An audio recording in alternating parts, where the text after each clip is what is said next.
You are standing on a battlefield strewn with tens of thousands of Roman dead. It is the 2nd of August, 216 BC, and somehow, this afternoon is supposed to be the easy part of your story. To understand this moment, you have to go back 17 years. Back to when you were only 9 years old, in the city of Carthage. Carthage is a wealthy trading empire on the coast of North Africa. For over a century, it has been Rome's fiercest rival for control of the Mediterranean. Carthage already lost the First Punic War to Rome, and lost Sicily along with it. Your father, Hannibal Barca, is one of Carthage's greatest living generals. He is about to sail for Spain, to rebuild Carthage's power there. Before he leaves, he brings you to the temple altar. He makes you place your hand on the sacrifice and swear an oath. At 9 years old, you swear eternal hatred of Rome. You sail with him to Spain, leaving Carthage behind. You grow up in an army camp, not a schoolroom. You learn to ride, to fight, and to read a battlefield like a book. When you are 18, your father dies in battle. Command passes to your brother-in-law, Hasdrubal, and you keep learning under him. For 8 more years,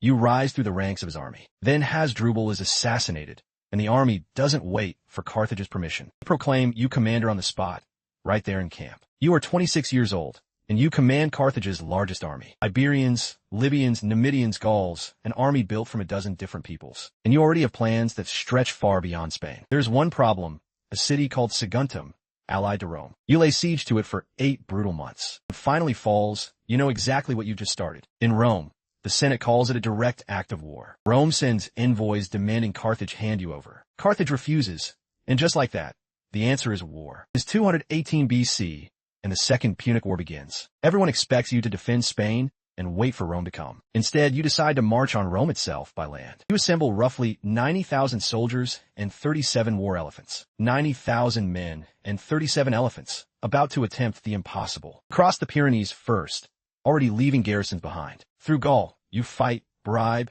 and negotiate your way past hostile tribes. At the Rhone River, you build rafts to float terrified elephants across. Ahead of you, the Alps rise up, and your officers start to doubt you. No army has ever crossed these mountains with this many men and animals. At night, the cold is brutal enough that morale itself starts to break. Local tribes ambush you on narrow ledges, high above the valley floor. Rock slides bury pack animals, and men freeze where they stand. The elephants have to be coaxed, step by step, across sheer ice. The crossing takes 15 days, and costs you nearly half your army. But you make it, stepping down into Italy at last. You are finally standing where you swore, as a boy, that you'd be. Local Gallic tribes, no friends of Rome, start joining your ranks. Rome scrambles to send an army north to stop you. At the Trebia River, you lure the Romans into a freezing crossing. Then you spring an ambush hidden along the riverbanks all night. The frozen, exhausted legions break apart within hours. It's your first major victory on Italian soil, and Rome takes notice. Near Lake Trasimene, you hide your entire army inside the morning fog. The Roman column marches straight in, never once seeing you. Boxed between the hills and the lake, there is nowhere for them to run. In under 3 hours, an entire consular army simply ceases to exist. 15,000 Romans die that single morning. Back in Rome, panic spreads through the streets of the city. For the first time in generations, Romans fear the war could reach their own gates. Never fight Hannibal directly, just wear him down instead. For months, Roman forces shadow you, harassing supplies, avoiding battle. Oh, it's maddening. You keep winning battles you're never allowed to fight. It said you sleep in a different tent each night, disguised to avoid assassins. Eventually, Rome's patience runs out, and Fabius is replaced. 2 new consuls march the largest army Rome has ever raised toward you. You are outnumbered nearly 2 to 1 at a plain called Cannae. You build a formation almost no one has ever tried before. Your center bends slowly backward, deliberately giving ground. Sensing victory, the Romans push harder into the collapsing center. It's exactly what you wanted because your flanks are already closing in. Your cavalry crushes the Roman horsemen and sweeps around behind them. The entire Roman army is now sealed inside a ring of steel. Packed shoulder to shoulder, most of them can't even raise a weapon. What follows is not really a battle anymore. It's a slaughter. It lasts a single afternoon, and it changes everything. Somewhere between 50 and 70,000 Romans die that day. That's more Romans killed in one day than American soldiers lost in the entire Vietnam War. It remains the single worst military defeat in Roman history. Your cavalry commander, Hannibal, urges you to march on Rome immediately. He tells you that in 5 days, you could dine as victor in Rome itself. You hesitate, your army exhausted, your siege equipment far too thin. Hannibal snaps that you know how to win, but not how to use it. It becomes one of the most debated decisions in military history. You will never truly know if marching on Rome would have ended the war. So instead, you stay in Italy, hoping her allies abandon her. Some cities, like Capua, do switch to your side. But most of Rome's allies, remarkably, stay loyal even after Cannae. What follows is almost unbelievable. 15 years undefeated on Italian soil. No Roman consul wants his name attached to another Cannae. But without reinforcements, your army slowly starts to wear thin. You keep outmaneuvering every commander sent against you, and still the war drags on. Back home, Carthage's own senate is slow, distracted, and reluctant to help. Your younger brother, also named Hasdrubal, tries to bring you reinforcements. In 207 BC, he crosses the Alps, following your old route. But Roman forces intercept him at the Metaurus River first. His army is destroyed before it ever reaches you. When Roman riders deliver the news to your camp, you understand immediately. You reportedly say you now recognize the fate of Carthage itself. Meanwhile, in Spain, a young Roman general named Scipio studies your every move. He dismantles Carthaginian power there, using your own tactics against your people. By 204 BC, Scipio lands an army in North Africa itself. A panicked Carthaginian senate finally recalls you home to defend the capital. After 15 unbroken years, you leave Italy, not through defeat, but through summons. You reportedly say Rome never defeated you.